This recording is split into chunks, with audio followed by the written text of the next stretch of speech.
warahmatullahi wabarakatuh. Perkenalkan saya Fauzia Fadila dari Pendidikan Guru Madrasah Ibtidaiyah UIN Jakarta.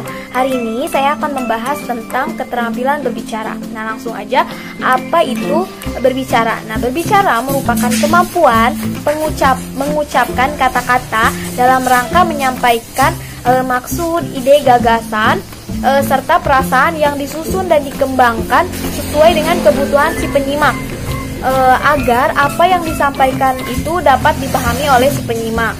Seperti itu. Lalu, keterampilan berbicara itu pada hakikatnya merupakan suatu keterampilan yang memproduksi arus sistem bunyi, artikulasi untuk menyampaikan kehendak, kebutuhan perasaan, dan keinginan kepada orang lain. Seperti itu. Lalu, adapun tujuan utama dari berbicara itu sendiri adalah untuk berkomunikasi. Nah, berbicara juga mempunyai 3 maksud umum. Yang pertama itu memberitahukan atau melaporkan. Lalu yang kedua itu menjamu atau menghibur. Yang ketiga itu ada membujuk, mengajak, mendesak, dan lain sebagainya. Aktivitas berbicara terjadi dalam suasana, situasi, dan lingkungan tertentu. Nah, situasi dari lingkungan itu dapat bersifat formal ataupun informal.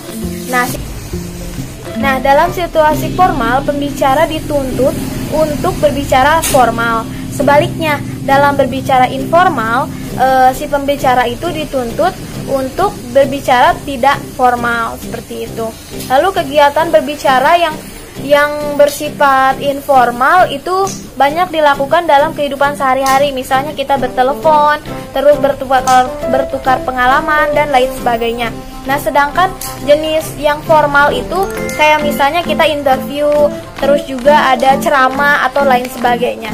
Nah, adapun teknik-teknik berbicara yang baik di depan umum itu diantaranya itu ada awali dengan kalimat pembuka, lalu hilangkan perasaan gugup, terus juga ada berbicara dengan santai, lalu berbicara dengan sopan, dan lain sebagainya. Seperti itu.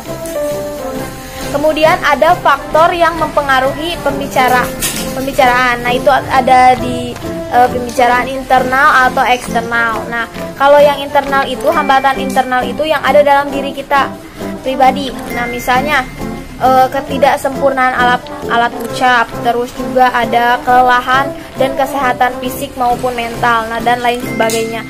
Sedangkan dalam hambatan eksternal itu yang muncul dari luar diri si pembicara.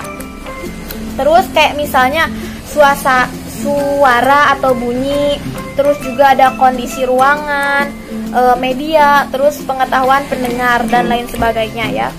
Lalu untuk menjadi pembicara yang baik, nah, seorang pembicara ini harus menguasai masalah yang sedang dibicarakan dan harus berbicara dengan jelas serta tepat, seperti itu.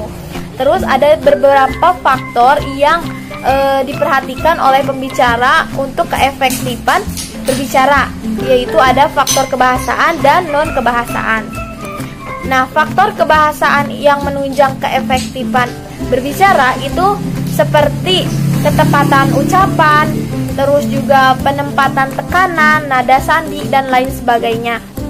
Nah, adapun faktor-faktor non-kebahasaan itu meliputi kayak sikap yang wajar, terus tenang dan tidak kaku, pandangan harus diarahkan kepada lawan pembicara, terus juga ketepatan mimik dan gerak-gerik, dan lain sebagainya.